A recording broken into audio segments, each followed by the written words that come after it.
And now, the moment you've all been waiting for at the end of the day here in Week 5, Day 1 for the PCS Spring Split. It is PSG Talon versus J-Team, a rematch from last week between the number 1 and number 3 teams. Hey, everybody, we are ready to rock and roll. But before we do, I do want to give a shout out one more time to our sponsors, CTBC Bank and Caliber. Thank you for making the PCS possible. Now, Clement, these are the heavy hitters, and we just saw this matchup due to some of the scheduling shenanigans that have been going on. PSG Talon, man, coming out of a week where they didn't get to play, got a 6-0 Super Week against the best of the best, have not lost since day 1 against Mega Bank Beyond Gaming. But J-Team, they've been flexing their muscles as well, and maybe it's going to be enough. We'll have to see. Hanabi, Juhan, Bay, Unified, and Kaiwing. The top cream of the crop PCS team is back. Even without Maple and River, they have found adequate replacements, and they still have the best map control and macro awareness of any team in this league. I think their coaching staff is a huge part of why they are on this 11-game win streak. To be honest, some of their games, they don't even try to overpower you with mechanics. They're just coming in with better positioning, with a more solid understanding of power spikes, and just running with that. They're not a team that is very LPL bloodthirsty or coin flippy. They just play very solid League of Legends. And on the other team, on the other side, I feel like J-Team is a team that does have to push their mechanical edges to get things done, especially for Kongye and Uniboy. We saw a game against CFO where they were allowed Lee Sin and Zoe, and they absolutely destroyed their opposition.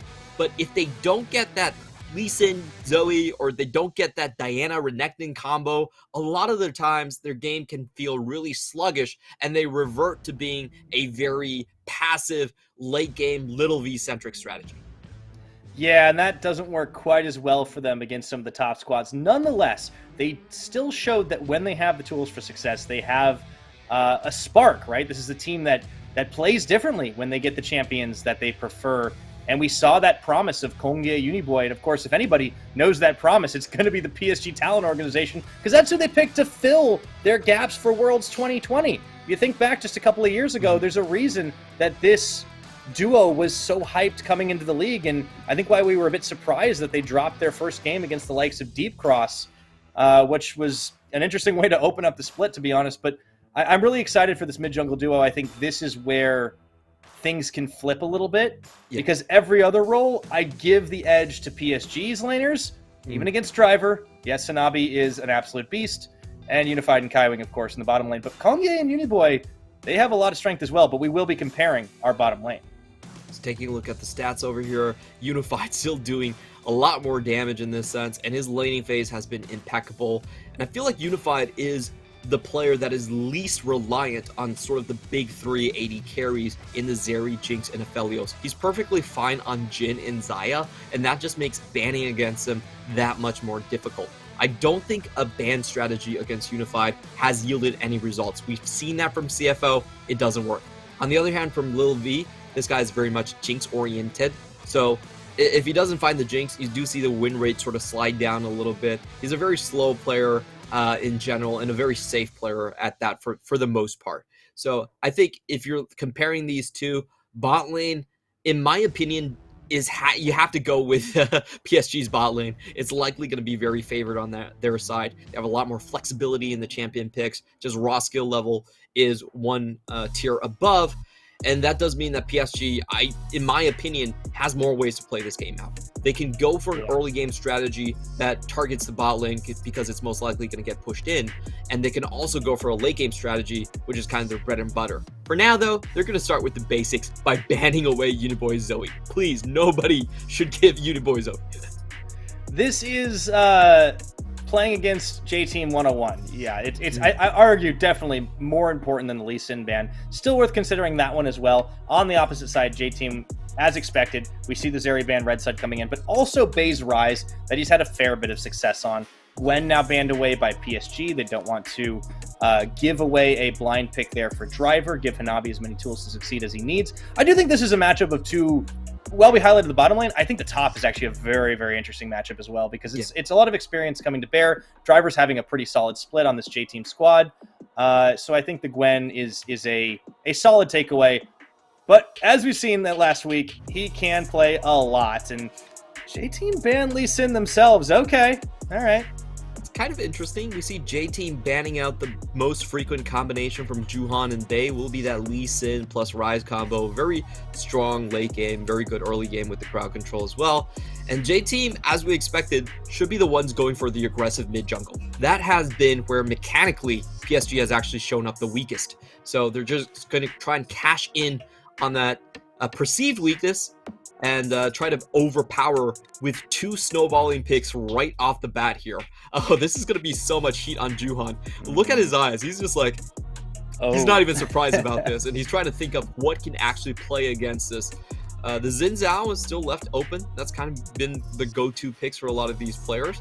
The Vex has been interesting. I'll be honest, I'm not a huge fan of the kind of Vex mechanics that we have seen so far. And it is a lane that, at least in today's matches, we have seen being constantly pushed in. So it does seem like PSG are going to start off with potentially on the back foot in the 2v2 and then work their way up from there. Well, we have seen Juhan and Bei maybe getting a little bit set behind early on, so I'm not entirely surprised to see this. They do seem to be somewhat comfortable. I do want to point out, Uniboy only has 1 game on that Ahri, and it was the most recent match against Beyond Gaming, and he went nearly deathless. He only died the single time, so he had a pretty solid day, but it just wasn't as explosive as the likes of the Zoe, or even his Syndra, or even some of the Orianna games he's played. So curious to see if that works out well for him. Kongye, you know, everyone knows enough about this guy to know that like Viego's right up his alley, but it is a very risky pick, so you have to think PSG are going to do everything they can to shut him out of this game. And then, of course, Lil V, with Jinx taken away, he tries his hand at Xayah, and I do think this is a champion that he shouldn't have too much trouble with as we enter ban phase 2. Of course, PSG taking the Rakan pairing away, and then it's a Gnar ban. I've said it before, I think Hanabi is the only person in the PCS who should be allowed to play this champion, and J-Team seem to respect it enough to throw a ban its way. I concur. They're taking away all of the safe blind pick choices right here. Gragas and the Gnar. He's 100% win rate on blind Gnar so far from Hanabi. I don't like the champion, but he makes it work, so I'll give him his due. And the other... give him a Gnar pass. The only one. Yeah, the only one, okay? Everyone else, please just don't do it. Yeah, Trinity ban too, so top lane's getting hit pretty heavily here, and it makes me think Graves and Jace that are left open, but both of those champions are very easy to gank. So I there think is the Jax. Exactly. They could go with just what we saw from MFT, very similar to that. You stack crowd control and you go up against a ranged matchup that is very easy to snowball against. Yeah, so J-Team definitely bringing a lot of firepower to this fight, and I have been looking forward to this match. I think really all day. This is the one that I think is pretty telling because J-Team just very recently got that matchup against PSG. That was their last loss. The Gangplank comes in here blind for Hanabi. That has been one of the champions he's liked to fall back on. And are we going to get the Yuumi Kaiwing? He's definitely been one of the few to really opt into picking this up, and very animated chatter coming out of him right now. But I think they are going to swap it up, go for a little bit more hard engage at the end. The Nautilus does make a lot of sense. It's a classic pairing here with the Jinx. Nautilus continuing to be high prio, but today has been suspiciously lower than I think we could have expected. Not throughout the entirety of the PCS has been sort of our go-to champion right here, but as you said today, like there are getting a lot of counters. We do see the Tom Kent rising to priority a lot. And also Renata showing her face. So I think we are seeing more conditional answers. And I feel like for me, Nautilus, goes into that category of being slightly better on the counter engage. He does have very telegraphed engages. You kind of know when you're going to get hit by the Nautilus compared to Leona, which has a little bit more chance in snowballing, having more tempo. Nautilus, for me, is a pick that is useful for limiting assassins. And against J-Team, I think Nautilus is the far superior pick compared to something like Yuumi. Yuumi would give the team absolutely zero tankiness. If they lose, there is no coming back with that. Yeah, that'd be tough. Pick. They'd be relying a lot on Juhan to okay, how long can he leave the Crescent Guard up? But I do think this top lane is going to be a lot of fun here, Clement. We've got a GP versus a Jace.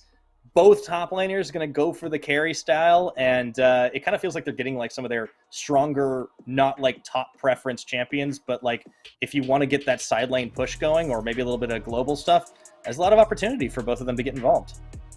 Pretty interesting to see Driver go for this. Driver is known as the driver because he drives tanks like Maokai and Sion. So to see him on the Jace it's always a Jace test when these new players actually pick it up, because you have to be very aggressive with this champion. You can't really care about losing HP or going low in the trades, and you are going up against a Zinzao that should have right of way in the early game. So it's very difficult to balance that aggression with also maintaining safety up in the top side. We'll see how Driver does this. To be honest, we haven't seen a lot of footage of him excelling on these champions. Even on the Jax earlier on, he was pushing very hard. So that's a big point of worry for me.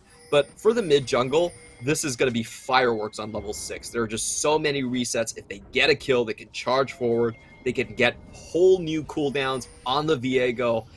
And I think if, honestly, PSG make one mistake, it can snowball incredibly hard in favor of JT.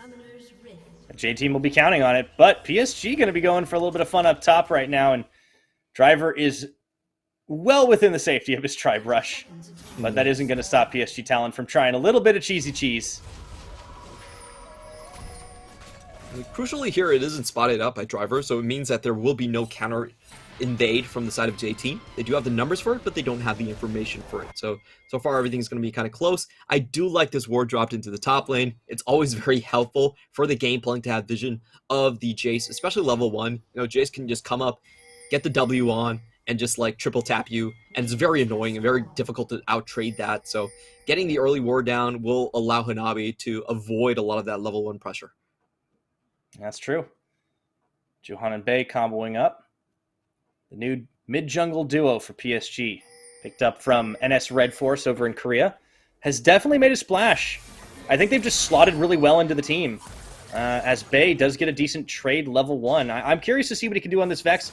We have seen his understudy, Pretender, shine on this champion, although he is taking a lot more than he's dishing at level 1 against the Ahri.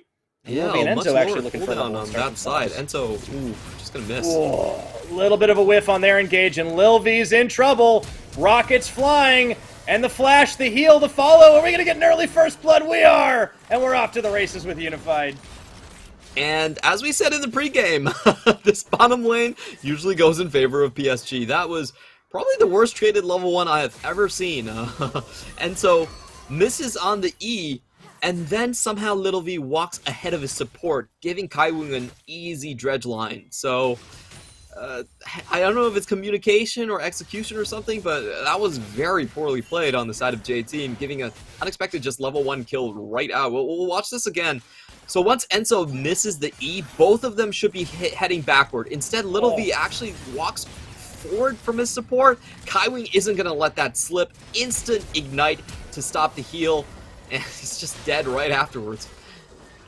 You talked about how little mistakes can be pretty easily punished by Kongi and Uniboy. I think the same can be said of Unified and Kaiwing.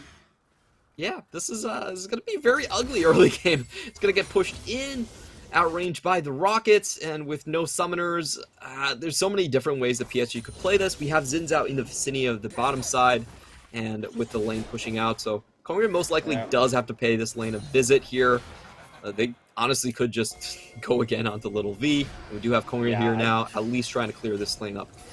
Juhan's going to be here as well, so it would be a 3v3, but you definitely got to start paying a little extra attention down in that bot side now that Unified has reenacted the opening second arc of Arcane. Yeah, I remember that one, and I also remember the closing. I'm not going to spoil it for you, but it's basically Jinx about to kill a lot of people. So yeah, if you haven't seen it yet and you're listening to us right now, finish watching this game and then go watch it. It's amazing. It's incredible. Arcane is a great show. So proud about that from Riot. Honestly, it's like Riot music, Riot shows. Just like at times you almost feel like we're like a multimedia company. I know we're on an official broadcast and all, but like. Seriously, I didn't even expect it to be that good. I was angry at how good it was. I was like, this has no right to be this incredible. I feel like the characters were so well written. They weren't cardboard copies of like Hollywood tropes and stuff like that. And there was actual morality being discussed in the show, which I feel like so lacking these days. And like usually, like, Hollywood's just trying to run a universe, and there's like shows on shows on shows with very forgettable villains and people with just motives that don't make sense. But Arcane was really something else. It was a breath of fresh air, and honestly, it was done by a person without a lot of show business experience. So sometimes that's what you need, I guess. Yeah, you need a shake up here. Yeah. And talking now, about the that top being lane, said, okay, Jinx, go ahead. Jinx might be busted in Arcane, still busted in League of Legends, but it takes a little while to get to that point. And I think what we're seeing right now is a very healthy gold advantage, but Kaiwing doing a good job of setting up opportunities for his team as Ento is caught again into the Flame Chomper combo, burning the flashes. You can't take your eye off this bot lane for a second, but here's Kongye coming in and spotted on a ward. This feels so bad for Konger. He's pretty much glued to this bot lane 24/7, and Uniboy's roam bot lane has also been spotted out, so he's just kind of wasting time at this point. This is we have to talk about some of these item builds here. It is very detrimental to Xayah because Xayah in today's meta, a lot of times she is relying on that serrated Dirk burst to get her through the early game. We have talked about just kind of the Q maxes coming out from this champion. So if she misses that window, she really has to go into much later into the team fight to have the same impact as kind of these crit champions earlier on. So it just looked kind of dire in the situation. And from my perspective, it might be better if Kongre can find a pathing to just say, okay, bot lane, you guys, you did this to yourself. I'm going to leave this lane. You guys have a good time. Don't die. Wait for me to carry, but I'm going to need to go somewhere else. Yeah, Kongye is still waiting on level 6 when he'll have access to the Heartbreaker. We should see him trying to open up here. But of course, Juhan won't be far behind, and the Xin Zhao can definitely set up some good engages for the team, even if he isn't going to be the one claiming the kills for himself. As you start to see ults coming in, PSG with an advantage in the game, off of bot. And now Juhan is here. They can set up for not necessarily a dive, as Lil V is quite away, but it is a pretty hefty experience gap between those bottom laners. It's actually just going to be the Hextech Dragon start. And I do want to point out that in terms of scaling, PSG does have the upper hand by quite a lot. Gameplank he does outrange Jason a lot of instances in the late game, and he will get that extra gold. Same thing with Vex. I feel like Vex can play as just a standard control mage, while Ahri is more of an assassin. She does need to keep ahead. And also the Jinx scaling versus Xayah do favor the Jinx a little bit as well. So J-Team, they really need to be super aggressive. They really need these early lane ganks to work and convert on some of these supposedly winning matchups that aren't doing so well. That's going to be tough because then we start to see J-Team, fall into that pattern, right? When they don't get what they need done in the early game or with the mid-jungle 2v2, we see them fall back on Lil V. And, I mean, Lil V opened up with a death, so it's a little bit of a feels bad man. He's also not on quite as much of a hyper carry as we're used to seeing. I mean, we kind of lost this in the noise, but he's not played anything but Jinx Aphelios in this split so far. True. Because teams haven't really focused on him a little bit, and I do want to give PSG credit for doing the takeaway Jinx, realizing, hey, it's by far his most favored champion, and it has been a big part of the handshake. It's not that he's bad on Xayah in particular, it's just they kind of rely on that late game hyper carry. They've taken it away a bit. Yeah, and we'll see how familiar Lil V is on these new champions. One thing about Lil V I felt like has been true throughout his career is that he's actually been very willing to be the first mover on some of these new picks, especially if you think about the past. Xayah was definitely one of them. He was kind of the first one to really popularize that in the LMS back then as well. So seeing on this champion deck again isn't too surprising here. Looking at the holistic scape of the map right now, I do feel like JT have a very strong crowd control chain coming into the bot lane. You have the Ahri Charm, Viego Stun into the Leona just starting things off. So I feel like if I'm J-Team, even with this deficit, I'm still willing to search for some kills in that bottom side. I feel like that skirmish could be a good opportunity for them to come back as Juhan does the most obvious shove-in in the world. That was a really good dodge out of both the Charm and the Orb, though. Juhan with the fancy feet that time around. PSG are going to try to throw their weight around this map just a little bit. Kongye actually making a trip in mid after the fact. This is going to be a Herald start that has been spotted out. We'll see if it's opted to be contested. I think J-Team have decided, you know what, that's not worth it. We do realize we have a window here to try and push with the lane swap coming in. Maybe they can dive Hanabi.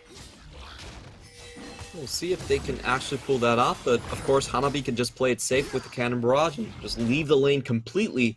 So it's usually very difficult to out-trade a game plank like this. This is one of PSG's oldest tricks. If you're playing weak side top lane, then it has to be your go-to, but they're going to try for it anyway. Go for the Nautilus. Kaiwing takes a lot of damage, and he does get fired down. That's going to be the reset there for Kongye. Let's see if Hanabi can hold the line here. I don't think so. Follow through on Vex. Do they have the damage to follow through? So much aggro juggling, and it means J-Team get out scot-free. But meanwhile, up top, they're going to make J-Team pay for it. Yep, they are going to get the first tower in this play right there. So J-Team does get 2 kills, but in the meantime, PSG take the full turret, which does put the gold lead up in Unified's end. And, you know, this is kind of the double threat of PSG. You shut down your top laner, Unified gets massively ahead and is very much on course for, I think he could just finish his Mythic on his next back. So right. We're going to watch this again. Just good scouting here, and they actually undercut the path that Kaiwing was going to take. You could tell his ward onto Crux, didn't spot anything out, dies immediately. And this play was a little bit unfortunate for Bay. You know, in a 3v4 situation, you do expect to get a kill right here, but the fear actually taunts away, and he doesn't get any walk back. You know, we have seen some plays, especially from Pretender, where he does flash before during the Shadow Search just to make sure that he gets that extra fear back into the tower. And, you know, Bay holds on to this flash, plays it a little bit safer there. But, you know, honestly, I feel like that play, there was a potential for a double Shadow Surge into double kill. But, you know, just small things missed out, doesn't really matter. They still get the winning trade. Yeah, could have had more, but at the same time, I think PSG will be happy with that turn of events overall. They do crack the top tower. Unified definitely seems to be much more the win condition, although this Vex is still going to remain a threat. Small CS deficit up against the likes of Uniboy. That shouldn't be too much of an issue there for Bay to rectify. He does have a level down, however. That's worth keeping in mind. And we are back to, well, I would say a 2v2, but Enzo is not in the bottom side of the map right now, making his way. Interesting trade coming in from PSG. So they went top, took a first tower, and then immediately swapped back, which puts both side lanes in a very awkward position. Bot lane's getting pushed in, top lane has a super long lane while behind, so J-Team's answer is to send everyone bottom to find a skirmish and potentially a Drake. But for PSG, they don't have to respond to this at all. They could just continue to farm up top and be happy with the gold lead. Yeah, they're going to sniff this out. Dragon is taken. Rocket for the potential steal attempt. Yeah, I mean, when no one's stopping Hanabi topside, well, all right. I mean, you put a lot into shutting him down, and all of a sudden he's going to be able to get that gold right back for himself. It does feel like J-Team are getting a little out-rotated here, and that has been a hallmark of PSG games this split. It's not a bad move per se by J-Team, but if you want to do that, the best case scenario is you have to find a pick onto someone. You have to go pretty aggressive and make sure that you can actually secure the 5v4 lead. In this instance, I would call it a win for PSG. I feel like they're perfectly happy with just hard forcing this first Mythic. Triforce already done onto Hanabi, and this is where Kongye and Uniboy have to find something to work out. Kongye does already have a kill. He wants to get another one. They do manage to get the stun off onto Bay. He wants his personal space, though, and they're going to turn this one back around with a little bit of help from Kaiwing. Shadow Surge! Shadow Surge intercepted by Enzo. He knew Uniboy was a dead man, and that was a nice turn. Kaiwing with the save. Well played. Yeah, nice mechanics from Bay. He dodges out of the Heartbreaker Strike, so not enough damage to actually get the reset there. And I felt like that was a play where, oddly enough, it looked like Uniboy wanted to go, but Kongye didn't really want to fully commit onto that one. They were walking into a 2v3. PSG anticipate the rotation. They did have the ward early, and just a beautiful, beautiful punish. Now they can just plump down on this bottom side. You know something is a bit scuffed with your dive when Kongye doesn't want to go in. Yeah. That felt like the case from Uniboy on that one. It looked a little bit dicey there. He had to go into the Crescent Guard to deal damage if the target was Bay, and also just Kaiwing was waiting around in the corner. And now Uniboy knows. Now Uniboy knows.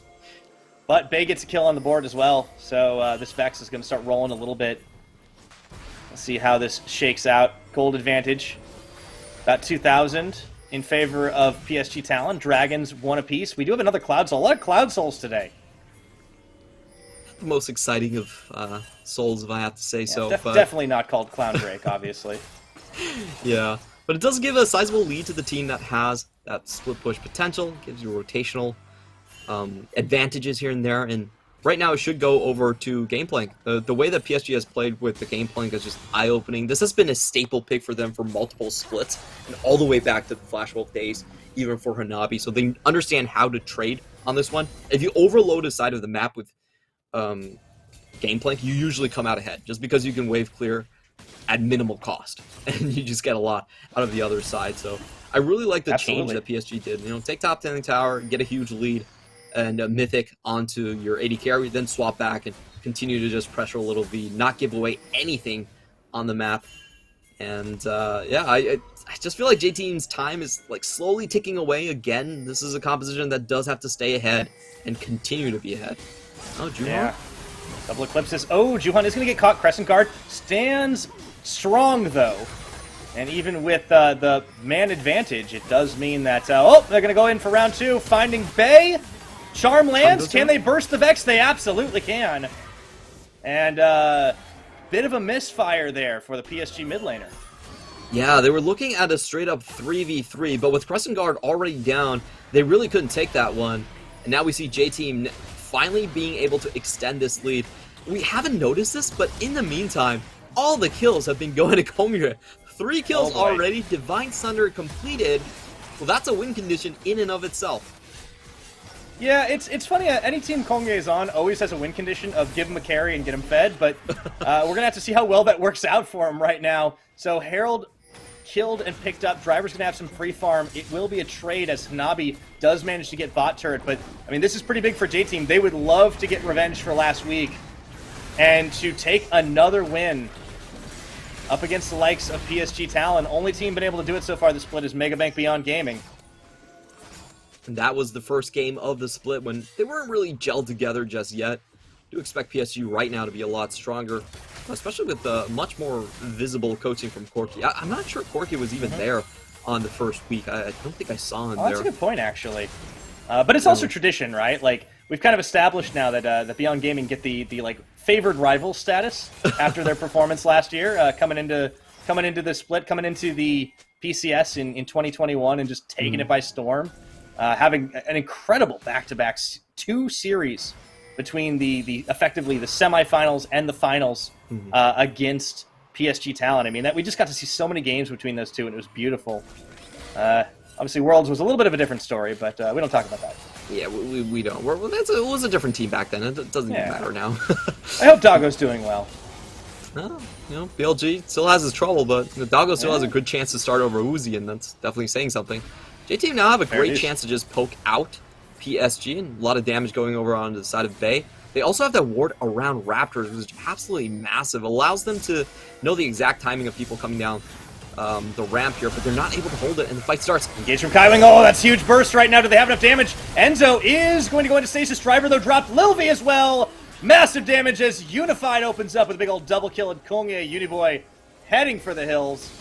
That was not something J-Team expected. I think a massive engage, and this is the team cohesion. Kaiwing goes in, and everyone on PSG are all in on it.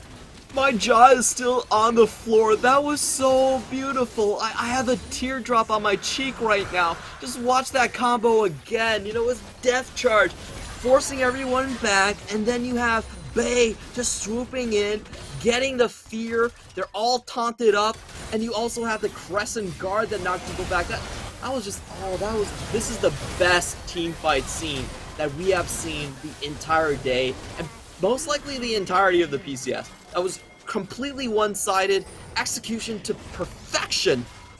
Oh, the Wombo combo of the year. Clement, can you give me a chef's kiss for that one? Because I think it deserves it. Beautiful. How do you say terrific in French? I can't remember. Terrifique? I don't know. I'm guessing. Like I'm like full guessing there. I lived in Germany, dude. I didn't learn French. But I can say that was you could fantastic probably. I don't know. Okay. Either way, that was beautiful. I mean, PSG Talon looking so incredible, and yeah, that was.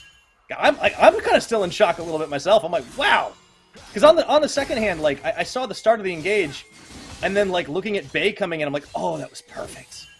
Absolutely perfect. I can imagine he's gonna save that, he's gonna clip it and be like, hey, Pretender, look at that. That's why you're staying on Frank, by the way. Oh no, the BM. I mean, I think Pretender's been looking good, but yeah, this is. That was on another level. Execution. Just team-wide, I don't think we've seen anything close to that coordination. Yeah. In the PCS this is what PSG can do. Yeah. So good, man. Oh.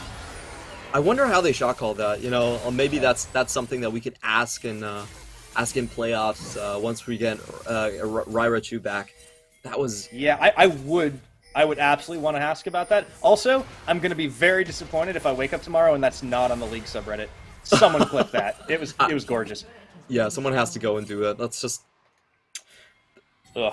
Okay, anyways, you know, into this game, PSG have a pretty healthy gold lead. J-Team do manage to get a tower back, but look at this siege down the mid lane. Oh, Kongye very close as he's forced to blast cone away, and so does dodge the zap. This tower's going down. He wants to flank. I don't think he's going to be able to get it, because even though the Kongye win condition is starting to roll forward, the issue is it's not happening as fast as the Unified and Bay win condition.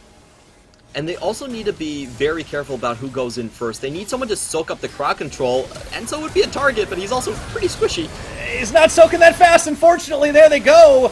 Kaiwing ends up with the kill credit for it, but a lot of work was done. And of course, the cannon barrage dropped from downtown as Hanabi secures the kill. That's going to be Driver and Enzo out of this one. And I think we might be looking for a Baron bait here. J-Team have to know something's up. You can't stop this. Kongye could try for a steal, but you've got no flash. They do still have a blue trinket, and they know that the Baron hasn't been taken just yet. PSG trying to cause some misdirection right there. I do like that play. There is a split second where you still have vision, even if you drop the blue trinket there. So Juhan trying to bait them to move forward. Very clever 200 IQ play. We'll watch this again. Of course, Enzo has to be the first one in front, so the formation is fine. But Kaiwing over the wall onto Driver. He dies before even getting an inch of damage down. Absolutely beautiful stuff. And with the crowd control still intact, Beauty Boy and Kongye can't go in either. This is just a tempo team comp being completely outplayed on the objectives. Yeah. And with teleport advantages too, have to keep in mind is Bay gone for the full combat summoner stack once again with the Ignite. But of course, Hanabi doesn't even have to expend his to get involved in that fight. He can just drop down the cannons. Meanwhile, J-Team going to try to clear out their own jungle of wards, but it's a dangerous business right now, as PSG could be lurking in just about any brush.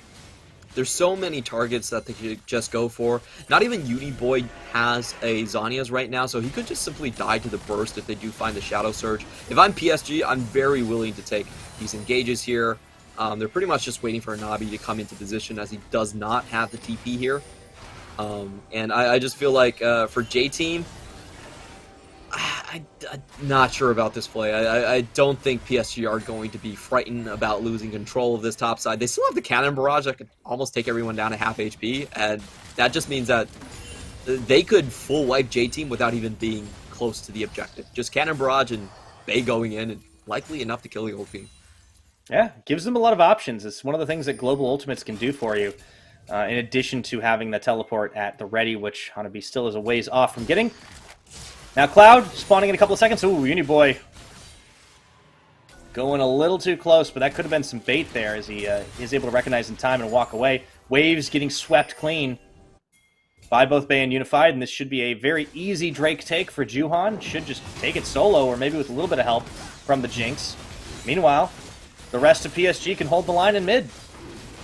So I'm trying to think of how can J-Team actually come back into this one, and for me, the most important part is you have to feed Driver. You have to get him to that mirror mana. He's the one with the long-range poke on the team, and if he gets a couple lucky shots on, he could just stop PSG from taking a full Baron here. Also, Uniboy needs to be a little bit better on those charms. Haven't seen them. Okay, there's the Shadow Surge. Into Kongye, look at the damage. He's already dishing for the full engage on the Vex. Enzo now trying to buy some time for his team, but Juhan does not care as he just moves his way forward in the Crescent Guard, just ending. Finally, Lil V is able to take him down, and that's a 1-for-1 trade, but it's not going to stop the push of PSG just yet here. Huge damage onto Lil V from Bay once again, as he even gets the Fear proc on. and they can just keep chasing. However, you could see Driver around the side was looking for a flank angle, but I don't know if he's going to be able to get the deletion. You need a little bit more penetration than he got right there on just Overall, the Eclipse and the Muramana. Not that bad for J-Team. They actually only trade 1 for 1, and they don't even lose vision for that. So I actually consider it somewhat worthwhile. If Juhan just stepped back, they would be in a much worse position. But Driver actually got that scuttle. That's big too for Baron. But yeah, let's see the fight again. The engage timing, I think, was absolutely correct. They saw Driver on the top side. They know it's a clear 5v4. Go right in. They also have a flank of Juhan cutting off the sides. So it just means J-Team have to burn flashes to get away from this one. Unfortunately, Juhan does make one mistake right here, which is going in for the kill right after Crescent Guard does drop. And that means there's no spike, no Baron potential. So in the end, it actually just ends up being a 1 for 2 trade. Excuse me, I thought it was 1 for 1. A 1 for 2 trade, but overall, it's kind of acceptable for J-Team. They still maintain a lot of vision control over onto the Baron side, and crucially this time around, the Muramana is here, so they will start to hurt with this poke. And if you look at Kai Wing, he's not going to be able to get his Aftershock on before taking a lot of damage, so he still is a viable target. They're trying to bait from 2 fronts here. Bay and Kai Wing both not even moving right now, waiting for the hook, for the Shadow Surge, Could be a flash. Depth Charge. But I think J-Team are waiting as well. Oh, it's like a game of chicken, Clement. Who's going to blink first? Kai Wing, he sidesteps and immediately tries to follow. Oh, J-Team, run. Run for the hills.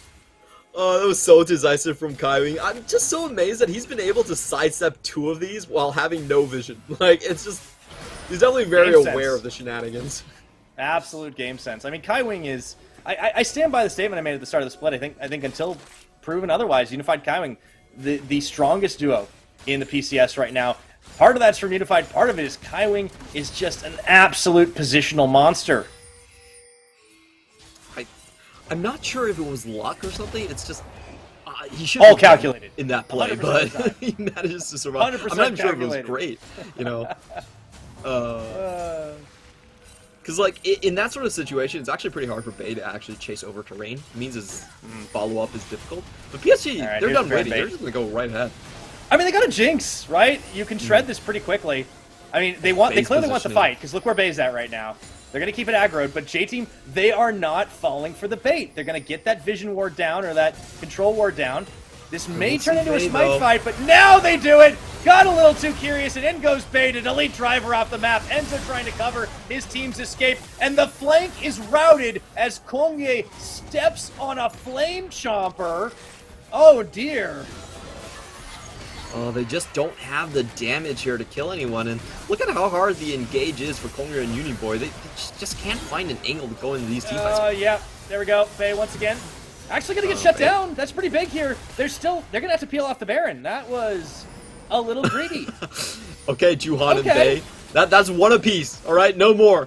You guys had a great team fight, but everything afterwards has been a little bit iffy. You're allowed 1 tactical in per game on PSG. It's a nice benefits package. Yeah, I still love the angle of engage from Bay onto the back line right there. Again, J-Team, they have a lot of very squishy carries there that they can engage on.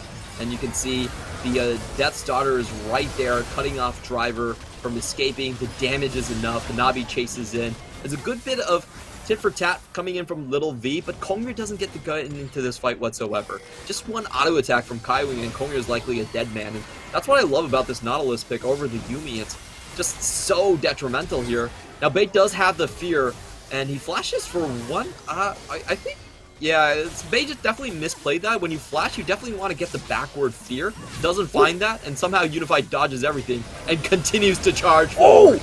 And Kai Wing from downtown manages to land a hook and huge rocket from Unified to finish the kill. Hanabi helps with another one on that on-hit. We had a bit of a slow start, but I think we are all action all the time here. PSG just cleaning house on the map now. Unified is immune to skill shots. He just can't target this guy with his cleanse available, and I also love the purchase of the BT just to keep himself even extra healthy and make sure he's not prone to poke. it's just so hard for J-Team to find an angle. I really feel like they needed to go all in on skirmishes a little bit more in the early game. Uniboy is spotted out here, and Bay still doesn't have the Shadow Surge, but he's going in regardless. It's still a little dangerous. Charm gonna just go over the Baron right now. Bay and Hanabi a little bit low. They're gonna commit to this. It is a 3-man, but there's a smite available. Not anywhere near there, though, so it's going to be smited down by Juhan, and looked like it could have been some risky business, but they do manage to get away. Baron established, Cloud Soul secured. PSG looking to take those boxes and take yet another win. I just want to see the start of that dance. When we got on the screen, again, it was Unified walking away from the Ahri. It seemed like he dodged everything. Had to burn the cleanse, but, you know, got one back as Kaiwing just showed up out of nowhere and hooked someone down into the depths. We're going to get another replay of that one. So it was a 3-man chase onto Unified. He walks away point blank from the stun on Kongyue. How did he do that? This guy's insane. He's so good at this game. I don't believe it.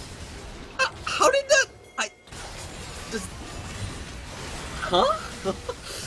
Yeah, I think that was Gale Force animation that didn't show up. No, it looked like it. I was like, I think that's what that is. But like, he's a pixel away from dying.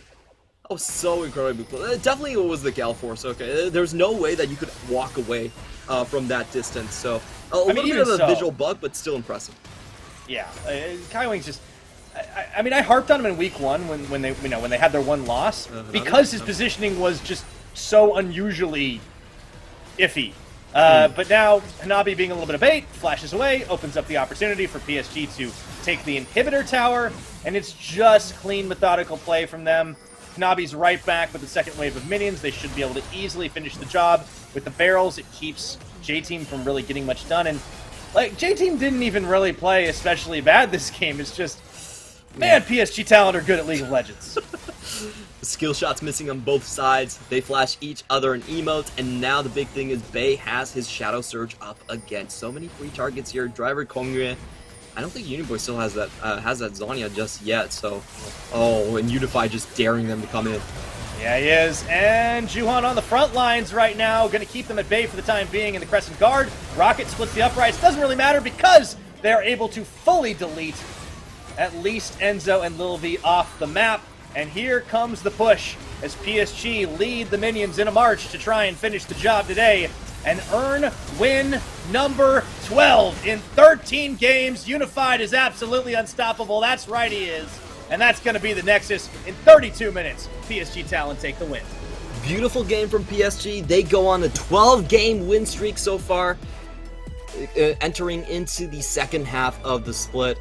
And we are seeing this team start to gel together. We had questions about early game, we had questions about individual mechanics, but the way that they bring everything together in team fights is absolutely second to none. Honestly, this game was just mop-up from the second they got that triple ultimate engage onto J-Team here. And this is going to be very harrowing for the rest of the league. If you can't even touch PSG in their sort of more late-game teamfight-centric strategies by going full-on in the early game, then what can you actually do? You're not going to match them in the late game either. It just leaves so few windows to actually tackle this team. And I think that's what makes it terrifying, right? Like, yeah, you don't give any other team an opening to really find an angle of attack on you, and it feels like there are just so few ways to actually get an edge. You have to try and outplay, but I mean, who do you outplay, right? Like, okay, sure, Bay and Juhan had like a couple of gaffes each, and that was about it, but it didn't matter at the end of the day. The rest of the team still looked strong. And, you know, when you're doing things like Unified was able to do with his positioning, when you have Kaiwing getting these like flawless engages, just understanding the absolute limits of his champion's abilities, this is a team that has so much experience, like Hanabi as well, on that gangplank. They can pick so many things blind, and they're just proving yet again that this squad, even with a few new members, is just a few steps ahead of everybody else. Yeah, the macro play in the mid game was so beautiful. That was the best opportunity for J-Team to get a foothold in the game and just use that CC chain to find those kills for Uniboy. But the way PSG danced around it was beautiful. They overload the top side of the map, they get the first Herald, Tower, and then they swap back, just confusing J-Team. And J-Team never get a chance to actually start a skirmish on the bottom side. They did get the 2 kills on the bottom lane, but that was traded back 1 kill, and also they lost a lot of gold on the top side of the map as well. So it's I think basically PSG are the golden standard of how to play a macro game. Very bloodless, not a lot of, I wouldn't say a lot of excitement going on all the time. You know, they basically are just objective focused. They don't even bother with picks outside of objectives that much. They will get the kills when they get the engage on them, though. I mean, yeah, it is really smooth, and you can see that gold lead just going up following that little bit of an exponential curve after they got off to the races. A little bit of a surge there in the mid game, and you know, J-Team had a few moments. They had the engages, they had the Kongye win conditions starting to come online, but they just could not stand up to this team's 5v5 or even a 4v5 when the Gangplank was getting involved from downtown. I do think, I don't know how you beat this team, right? I mean, like, the Beyond game seemed like a blip on the radar.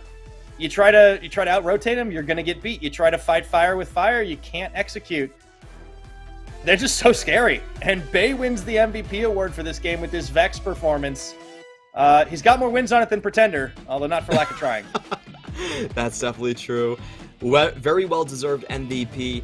The crucial thing was the team fight where he waited for the play to develop, waited for the Crescent Guard, and then the Nautilus ultimate to shockwave into the backline. That's when he struck, going straight and making sure that everyone was caught into the dual crowd controls. He just herded the J-Team like sheep around the map. It was just beautiful to watch this guy play this champion. He was even at a gold deficit at the end for some reason. Kind of interesting that actually happened. I'm not sure how. Still kind of surprised about that. But it worked. There's no question about that. Can you believe we thought this guy might be a Rise 1 trick when he first started? Man, that was very wrong. Look like it. He opened all of his games on Rise. You can't blame us. Yeah, well, I mean, teams just didn't ban out against him. They were trying to ban out Unified or do something else. But that's the other thing, is they can't really, like, you don't seem to have a weak point to try and exploit. We were talking about how, like, on CFO early on, that maybe we thought Atlan was going to be the one, and then he was stepping up into the play. This is like even more so, because Bay and Juhan have slotted in so well. Yeah, they've made a handful of mistakes, and they're not necessarily on the same level as, like, River and Maple, but it doesn't matter. They're still good enough to win almost all the time. And let's take a look at our day's results, because while that game certainly was a flexing, I think PSG weren't the only team that definitely got to flex on the Rift today, as big wins across the board for our top half of the table. Yep, we had the higher seed win every single game today in terms of the results. We did have some, blips here and there. Pretender, I felt like, had another good game, but unfortunately unable to close down a win rate here. And we are heading into the last 2 weeks of the split. So far, that number of wins that you have to achieve is still at 9 wins to keep yourself out of the jaws of Hurricane Gaming. So congratulations at the very least today. J-Team still finds himself within that realm of just going ahead into playoffs. Yeah, and of course CFO looking to lock that one up as well. And Megabank Beyond Gaming just on the outside looking in, but I don't have as many worries for this team as I did, honestly, even yesterday. But that being said, that Frank game could have very easily gone the other way. It was very much a last minute, but that is a team that can collapse and turn mistakes of the other team into their advantages. For Frank Esports, I think there's still a lot of like from this squad. Meta Falcon team showed that they have some strengths as well, and those are teams that are looking for an outside shot in at the playoffs.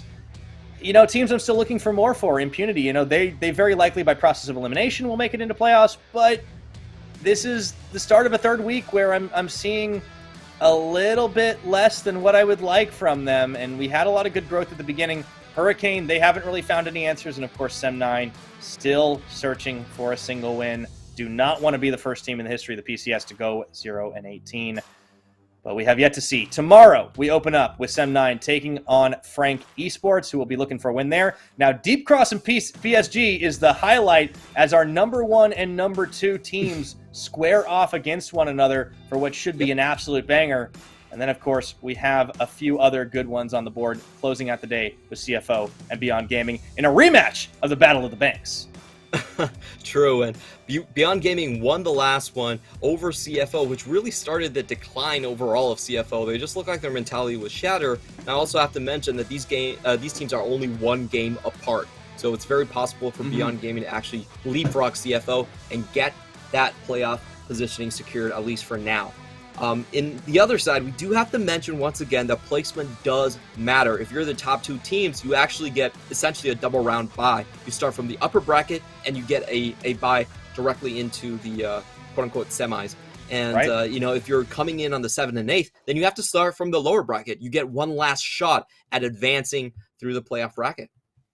Yeah, I think it makes all the difference, right? So those teams will certainly be jockeying for the position, and the top two are going to be a hard-fought battle. For PSG, I mean, they haven't locked it yet, but it does look like unless another team can find a way to take them down, that's probably going to be a shoo-in, and the second seed is going to be the one a lot of people are going to be fighting for. But Deep Cross are certainly making a deep play for that themselves. I think far and away, they do look like the second best team. There's a lot of other squads that can maybe challenge, but we'll have to see as we have several more games to play and a few more weeks to go. But that's it from us. Thank you so much for watching. We'll see you tomorrow, same time, for PCS Week 5 continuing.